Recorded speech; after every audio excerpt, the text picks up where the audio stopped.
Hello friends, स्वागत है आपका इस चैनल में। आज हम देखेंगे प्राचीन भारत के इम्पोर्टेंट क्वेश्चन जो आपको जीके में हेल्प करेगा। और ये क्वेश्चंस कंपटीशन एग्जाम में पूछे जाते हैं। ये वन लाइन ऑब्जेक्टिव क्वेश्चन है।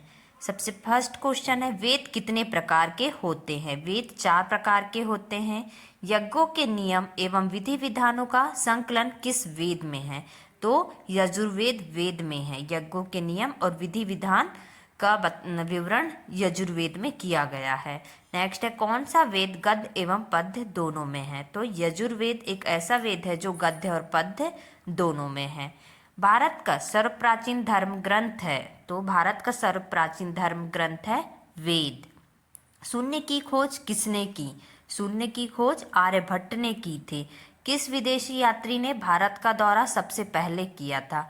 तो मैगस्थनीज था जो भारत का दौरा सबसे पहले किया था। और वो क्या था? विदेशी यात्री था। किस पुस्तक का 15 भारतीय और 40 विदेशी भाषाओं के अनुवाद किया जा चुका है? तो वो बुक का नाम है पंचतंत्र, जिसमें 15 भारतीय और 40 विदेशी भाषाओं का अनुवाद किया जा चुका है। नाट्यशास्त्र की रचना किसने की थी? नाट्यशास्त्र की रचना भरत मुनि ने की थी। पुरापाषाण काल में आदि मानव के मनोरंजन के साधन थे। पुरापाषाण काल में आदि मानव के मनोरंजन के साधन शिकार करना था। नालंदा विश्वविद्यालय किस लिए विश्व प्रसिद्ध था? तो नालंदा विश्वविद्यालय तर्कशास्त्र के लिए प्रसिद्ध था। भीमबेटका किसके लिए प्रसिद्ध है? तो भीमबेटका गुफाओं के शैलचित्र के लिए प्रसिद्ध है। भीमबेटका जो है वो उसमें गुफाओं के शैलचित्र बनाए गए हैं। भारत में मानव का सर्वप्रथम साक्ष्य मिलता है। भारत में मानव के सर्वप्रथम साक्ष्य मिलते हैं नर्मदा घाटी में। मानव द्वारा सर्वप्रथम प्रयुक्त अनाज था जौ। मानव के द्वारा सबसे पहले बनाया गया अनाज, उगाया गया अनाज था जौ। ओके, नेक्स्ट है, भारतीय संगीत का जनक किसे कहा जाता है? भारतीय संगीत का जनक सामवेद को कहा जाता है। नेक्स्ट है, इतिहास का पिता किसे कहा जाता है? हेरोडोटस को इतिहास का पिता कहा जाता है। भारत का भूगोल नामक पुस्तक किसने लिखी? भारत का भूगोल नामक पुस्तक टालमी ने लिखी। पिलनी ने प्रथम शताब्दी में कौन सी पुस्तक लिखी थी? भारत का भूगोल नामक पुस्तक लिखी थी। हैनसांग किसके शासनकाल में भारत आया था? हैनसांग हर्षवर्धन के शासनकाल में भारत आया था। हैनसांग के अध्ययन के समय नालंदा विश्वविद्यालय के कुलपति कौन थे? हैनसांग के अध्ययन के समय नालंदा विश्वविद्यालय के कुलपति आचार्य शीलभद्र थे। यजुर्वेद के पाठ्यकर्ता को कहते हैं अर्धवयु कहते हैं। यज्ञों के नियमों एवं विधि विधानों का संकलन मिलता है तो यजुर्वेद में मिलता है। सामवेद के पाठ्यकर्ता को कहते हैं उद्रात कहते हैं। ओके, सबसे प्राचीन वेद कौन सा है? सबसे प्राचीन वेद ऋग्वेद है। वेदांकों की संख्या है 6।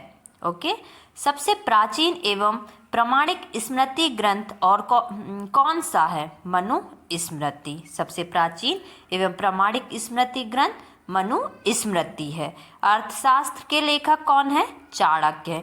ये जीके में इस टाइप के क्वेश्चन पूछे जाते हैं। ओके, नेक्स्ट देखेंगे, सर्वप्रथम भारतवर्ष का जिक्र कौन से अभिलेख में है? तो सर्वप्रथम भारतवर्ष का जिक्र हाथी गुम्फा अभिलेख में है।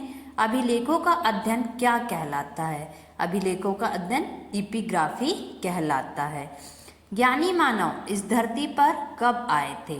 ज्ञानी मानव होमो स्पीसियस इस धरती पे आज से लगभग 30 या 40 वर्ष पहले आए थे। रोग निवारण का उल्लेख किस वेद में किया गया है? रोग निवारण का उल्लेख अथर्ववेद में किया गया है। सबसे प्राचीन एवं प्रमाणिक पुराण कौन सा है?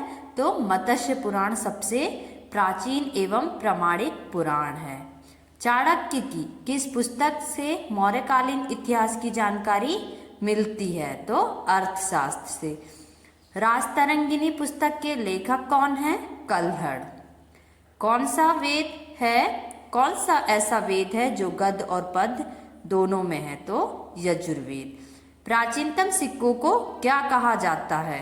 आहत सिक्के कहा जाता है। सर्वप्रथम सिक्कों पर लेख लिखने का कार्य किस शासक ने किया था?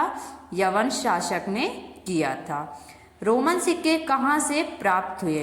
तो रोमन सिक्के अरिक्मेडो, पुंडीचेरी के निकट जो अरिक्मेडो है वहां से रोमन सिक्के प्राप्त हुए। ओके, नेक्स्ट देखेंगे हम सिंधु सभ्यता की खोज किसने की थी? सिंधु सभ्यता की खोज राय बहादुर दयाराम साहनी ने की थी। सिंधु सभ्यता की लिपि क्या है? भाव चित्रात्मक लिपि है। सिंधु सभ्यता की मुख्य फसल कौन सी थी? सिंधु सभ्यता की मुख्य फसल थी गेहूं और जौ। राजतरंगिनी पुस्तक का संबंध किससे है? ये कश्मीर के इतिहास से राजतरंगिनी पुस्तक का संबंध है। संस्कृत भाषा व्याकरण की पहली पुस्तक कौन सी है? तो संस्कृत भाषा व्याकरण की पहली पुस्तक है अष्टाध्यायी। अष्टाध्यायी के लेखक कौन है? अष्टाध्यायी के लेखक है पाणिनि। जिस काल में मनुष्य ने घटनाओं का कोई लिखित विवरण नहीं दिया या नहीं किया उसे क्या कहते हैं? तो उसे प्रागैतिहासिक काल कहते हैं। जिस काल में मनुष्य ने कोई भी घटनाओं का कोई भी विवरण लिखित में नहीं दिया उसे हम प्रागैतिहासिक काल कहते हैं। भारत में शिवालक की पहाड़ी से किसका प्रमाण मिला था? उसमें जो शिवालक की पहाड़ी है उसमें जीवाश्म का अभिलेख मिला था, प्रमाण मिला था। इनाम गांव ताम्रपाषाण युग की बड़ी बस्ती थी। इसका संबंध कौन सी संस्कृति से है? जो इमाम गांव ताम्रपाषाण युग की सबसे बड़ी बस्ती थी और इसका संबंध था जोरवे संस्कृति से। जोरवे संस्कृति से। रेशम बुनकरों की श्रेणियों की जानकारी कौन से अभिलेख से प्राप्त होती है? मंदसौर अभिलेख से। ये हैं प्राचीन भारत के कुछ इम्पोर्टेंट क्वेश्चन जो कंपटीशन एग्जाम में पूछे जाते हैं। प्राचीन भारत से जो क्वेश्चन पूछे जाते हैं वो ये कुछ इम्पोर्टेंट क्वेश्चन हैं और 1 लाइन में हैं। आगे देखेंगे हम सेंधववासी मिठास के लिए किसका प्रयोग करते थे? तो सेंधववासी मिठास के लिए शहद का प्रयोग करते थे। सिंधु सभ्यता में कौन सी देवी की उपासना सर्वाधिक प्रचलित थी? तो सिंधु सभ्यता में मातृ देवी की उपासना सर्वाधिक प्रचलित थी। पशुओं में कुबड़ वाला सांड किस सभ्यता के लोगों के लिए विशेष पूजनीय था? तो सिंधु सभ्यता के लिए जो पशुओं में कुबड़ वाला सांड था वो सिंधु सभ्यता के लोगों के लिए विशेष पूजनीय था। आर्यों की भाषा कौन सी थी? जो आर्य थे उनकी भाषा संस्कृत थी। संस्कारों की संख्या है 16। ऋग्वेद में वर्णित है 18 मंडल, 1028 सूक्ति। ओके, ऋग्वेद के ऋचाओं को पढ़ने वाले ऋषि को क्या कहते हैं? तो ऋचाओं को पढ़ने वाले ऋषि को होर्थ कहते हैं। इंडिका पुस्तक के लेखक कौन है? इंडिका पुस्तक के लेखक है मेगास्थनीज। डाइमेकस किसके राज दरबार में आया था? तो डाइमेकस बिंदुसार के दरबार में आया था। चीनी यात्री फहियान ने किस राज्य की जनता को सुखी और समृद्ध बताया था? जो चीनी यात्री फहियान था उसने मध्य प्रदेश की जनता को सुखी और समृद्ध बताया था। फहियान कितने वर्षों तक भारत में रहा? फहियान जो चीनी यात्री था वो 14 वर्षों तक भारत में रहा।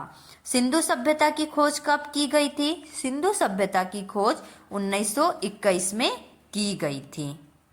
नेक्स्ट देखेंगे हम आर्यों का प्रिय पशु कौन सा था? आर्यों का प्रिय पशु था घोड़ा। आर्यों के प्रिय देवता कौन से थे? आर्यों के प्रिय देवता थे भगवान इंद्र। धोलावीरा जिस राज्य में स्थित है वह है, जो धोलावीरा है वो गुजरात राज्य में स्थित है। वस्त्रों के लिए कपास की खेती का आरंभ सबसे पहले किया गया था। तो वस्त्रों के लिए कपास की खेती का आरंभ सबसे पहले भारत में ही किया गया था। सबसे पुराना वेद ऋग्वेद है। ओके, सबसे पुराना वेद कौन सा है?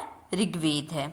त्रयी नाम है। त्रयी नाम कौन कौन से वेद में आता है? तो ये त्रयी नाम 3 वेद में आता है, ऋग्वेद में, यजुर्वेद में, सामवेद में। महाभारत का अन्य नाम क्या था? तो महाभारत का अन्य नाम जय संहिता था।